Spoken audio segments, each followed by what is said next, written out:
What is going on, guys? This is Daniel, and I apologize for not making many videos recently, but I did get a look at the fourth quarter between the Cavs and Bulls from last night, and I'll show you some things that caught my eye, so let's get to it. To start the fourth, the Cavs run a high screen and roll for Kyrie, and I don't love his patience. He goes ahead of Mozgov, not allowing Mozgov to roll alongside him, and this allows Gibson to solely focus on containing Kyrie, not having to worry about Mozgov rolling, and they force a miss. The Cavs set a double ball screen for Kyrie, which is great because it gets him going toward the basket, but again he doesn't wait for Mozgov, which easily allows Gibson to contest the miss. And you can't have this from a veteran role player. James Jones is not even remotely open, the shot clock has just begun, and he jacks up a terrible shot which gets blocked. We saw Kyrie be a bit too aggressive, but watch how LeBron will receive a screen from Mozgov, be patient, get a rescreen, and here watch how he moves laterally first, buying time for Mozgov to roll to the basket, and then he attacks, and here he draws a foul, though it was a questionable call. Great set from Cleveland here, a high post split. Kyrie will hit Mozgov at the top and then down screen for LeBron in the corner, and LeBron can come and receive the handoff from Mozgov or curl the screen toward the basket, which he does here. Nice pass from Mozgov and it's a dunk. Derrick Rose did just hit a fadeaway jumper on the possession before, but this is not what you want. Rose just pounding the ball, very little movement, he ends up isolating and takes a bad fadeaway jumper. LeBron does what I showed you Kyrie do earlier. He doesn't wait for the screener to roll alongside him here, he simply attacks, which is not the way to beat the Bulls' conservative ice defense. He has to pass it out, J.R. Smith falls but alertly calls a timeout. The Bulls look to be running Hawk, where Kirk Hinrich runs off a double staggered screen on the weak side, while Rose and Butler execute a two-man game, but you can see the timing is off as the staggered screen is too soon, but they can isolate Butler in the post and beautiful jab step bank shot. And sometimes it just comes down to individual excellence on offense, not horrible defense by the Cavs here, but great spin move by Rose and he scores.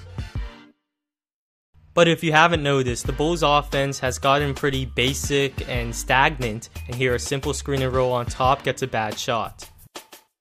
A combination of bad offense and good defense results in a shot clock violation here, stagnant ISO for Butler, but watch Kyrie Irving on the weak side, who drop down, prevent a dump off pass, and then close out expertly on Dunleavy. Great defensive effort by Kyrie. The Bulls finally run an organized play, a flex set for Jimmy Butler where he can use a cross screen or a down screen, and this off-ball movement allows Derrick Rose to drive and get fouled. Nice. A Kyrie LeBron pick and roll, and the Bulls commit a no-no. They hedge the screen and roll, and Derrick Rose goes over the screen. If LeBron rolled hard, he would have been open, and notice all the space Kyrie has to attack. He takes a pull-up three, which isn't a bad shot, but I would have much preferred to see him attack. Pretty boring screen and roll for LeBron here, but great job by J.R. Smith to bail the Cavs out with a big-time three toward the end of the shot clock. Here, the Cavs run the play Hawk as J.R. Smith UCLA cuts toward the basket, and he's open off the cut, but the pass isn't made. No problem as he runs off the double staggered screen as LeBron and Kyrie work a two-man game, but I would have liked to seen LeBron roll harder on both of these screens. Good defense by Chicago, and Kyrie is forced into a contested miss. As much as I love Kirk Hinrich running a semicircle around the court being the primary decoy on the play, an isolation for Derrick Rose simply isn't that efficient of a play. I'm yawning. Why? Because more stagnant offense as LeBron decides to post up, and they do get a decent shot, but JR can't hit. There's a minute left, that means hero ball, as Derrick Rose tries to drive to the basket. Great rotational defense by Thompson to block the shot, and they force a desperation heave at the end of the shot clock. Great defense by Cleveland. Nice play here, they'll have JR ball screen for LeBron and then receive a flare screen, but watch Jimmy Butler how he'll expertly navigate this first screen, which pretty much stymies the whole play, but LeBron does draw a foul, and it was a clear foul call. Great play by the Bulls here. They'll run the hammer play as Butler will drive baseline as Dunleavy receives a hammer screen toward the corner looking for a 3-point shot. This puts pressure on Thompson as he's not sure whether to help out on the Butler drive or cover the weak side. He should have stepped up on the drive, but let's also give Butler credit for making the nice move and scoring. Down 1, LeBron simply decides to attack the basket, not a bad move, and when Gibson doesn't contest well, he gets a wide open layup, but he just can't hit it, and they foul Gibson, who makes both free throws. Now down 3, the Cavs go back to the JR flare screen play, and it's defended well, but nice patience by LeBron, who probes and finds JR for the game-tying 3. Not bad defense by Heinrich, but he allows JR to gain the necessary separation, and that's all he needs. Okay, so Smith just makes the 3, there's 10 seconds left, the Bulls have a timeout, call it, set up a great play, get the best last shot. Instead they want to play it out, so the Bulls dribble it up, there's no organization, and they pretty much waste 7 seconds here. And now here's the Rose game winner with live commentary. Put it on the floor and make a play if no one else is available. Dunleavy looking, finds Rose. Rose trying to get open, fires away. Bang!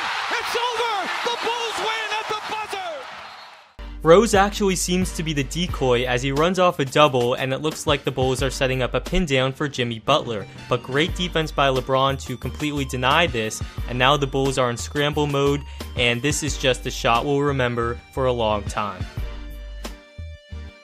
Well, there you have it guys, and I have a bit of an announcement to make involving an upcoming series on this channel. So I've been scouting the 2015 NBA draft, really taking an in-depth look, and like last year I'll do my positional draft rankings, and I'll try to jump on a podcast or two with some other draft people and release those videos as well.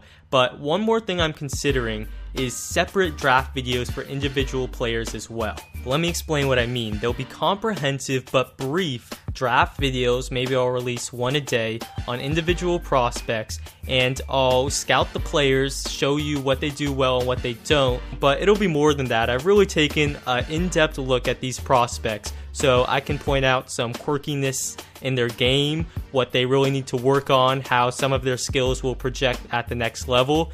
There will be some advanced stats, and I'll also do some player comparisons.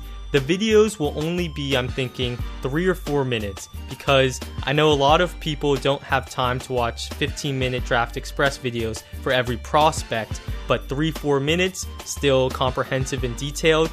I think you guys can do that, maybe one a day, and let me know what you think. The ideas are still going through my mind. They're going to be up-tempo videos, fun, entertaining, so comment what you think of the idea, because if you don't think that sounds that great, then that's fine. I'll just focus my attention on some other videos that you guys will enjoy more. And thanks for watching, and see you next time.